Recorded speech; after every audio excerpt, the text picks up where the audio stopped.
But the title that I gave to this talk today is Taking Turns with the Earth.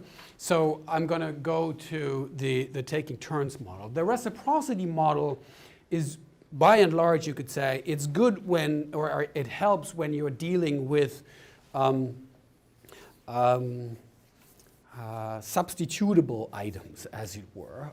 So when one person gives another person something that needs to be substituted because it exhausts itself in the giving, and so you need to give in response, but you need to give something else, as it were. You can't give the same thing, and that is actually the standard model among economists for thinking of reciprocity, and it's also a standard model when it comes to thinking sustainability. I think that taking turns can help us come up with a different model. Taking turns is when what you are, or it's more useful when what you're dealing with in terms of sharing isn't a substitutable thing, but is a holistic item where elements of it may exhaust themselves, but not it itself exhausts itself in the giving. So there are certain kinds of things that are obvious candidates for this. Language, for example. The way we share language is very different from the way that we share food. Food exhausts itself in the sharing, right? Because we eat it up. But language doesn't. Which is why you could say when you share language, it becomes more in the sharing, not less, right? But only on a certain conception. As the title of the talk indicates, where I want to go is to the holistic object I have in mind is the sharing of the environment, is taking turns with the earth. Now, why do we get to taking turns, briefly? Now, I've said that we have to think time as co-implying in the present, the past and the future. Past and future generations as not just cut off from the present, but as implicated in the present. That is what natality and mortality were supposed to help us see, this co-implication. Now, why does taking turns recommend itself for thinking the co-implication of past and future in the present? Because, again, to go relatively quickly, because when you think such a co-implication, you have to think the present, so you still have to think the present, you have to think presence, but as intrinsically related to past and future. Now, so what you have to think is the uniqueness, the singularity, the irreplaceability of the now, of the present moment, but in such a way that that irreplaceability is related to its coming to be from and its passing away into, that is, being replaced by another now, the one it gives way to. And that's what taking turns can do, because the turning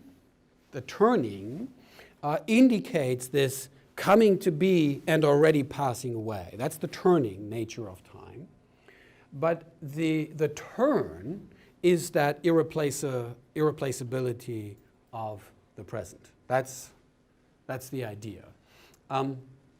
So that what you're trying to think together is, on the one hand, the uniqueness of each now, as it were, but on the other hand, the fact that, well, it's only in the process of coming to be from a past and already passing away into the future. So you do justice to some of the necessity of thinking the present, but not in such a way that you thereby cut it off from past and future. This is a way of thinking about time that I think is best developed in Heidegger's text on the Anaximander fragment and in in Derrida's Rogues, where taking turns is discussed explicitly as a model for thinking time. So the phrase taking turns is not to be found in Heidegger, but that's because German doesn't have I think that's because German doesn't have a good phrase for taking turns. We talked a little bit about Japanese in that respect, and I'd like to hear more about how you say taking turns. And what it implies. That's of relevance in this context. But it's not easy to say that in German. That's not to say that the notion of taking turns doesn't exist. Of course it does. I mean, every time you play a game of chess or some other board game, you need to be able to talk about taking turns, because it's basically what's required. But also, if you do some, and I've done this, if you do some research on where does the notion of taking turns show up, where is it discussed in academic literature, for example, there's next to nothing in the philosophical literature. There is a little bit in Aristotle and Plato on democracy, but it's sharing offices, not objects, and it's not about time for them. It's just a question of reconciling freedom and equality. There's one article on intergenerational justice where taking turns is discussed, and I'll talk about that in a moment. But other than that, there isn't much literature on it. But beyond philosophy, there is linguistic discussions of taking turns, because we take turns speaking. So in sociolinguistics and in eco-linguistics, the notion of taking turns is discussed because it seems central to the phenomenon of speech. And so there's some literature there. And that's also because that language, I think, has certain kinds of features that recommend taking turns. But that's somewhat different from what I want to talk about here.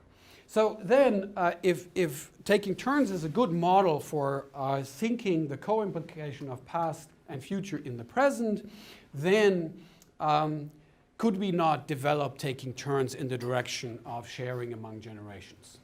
Is my question. And the answer is, I think you can work it up and develop it in such a way that it is useful for those purposes. You must first go from time to applying it to identity. The identity of an agent, for example, consists then in taking turns over time with a past and a future self in order to come back to itself, but thereby already opening itself up to taking turns with another. So that is, for example, how Derrida in Rogues thinks the relationship of turn takers when it comes to democratic sharing of offices. So he reads together Aristotle on the katameros, that is on sharing offices by taking turns, with his model of time. That's how he opens Rogues and reads them together. So that's basically developed in that text. But then if you apply it to generations, which is what Derrida does not do, then you get the sense that a generation exists only by taking turns with holistic objects with previous and future generations. That is the kind of model you then get for thinking intergenerational relations. The model is no longer of sharing a resource by cutting it up, by taking it apart and giving this to one generation and this to another generation. The model now is one of generations taking turns with each other, which co-implies past and future generations in the generation that is taking its turn right now, right?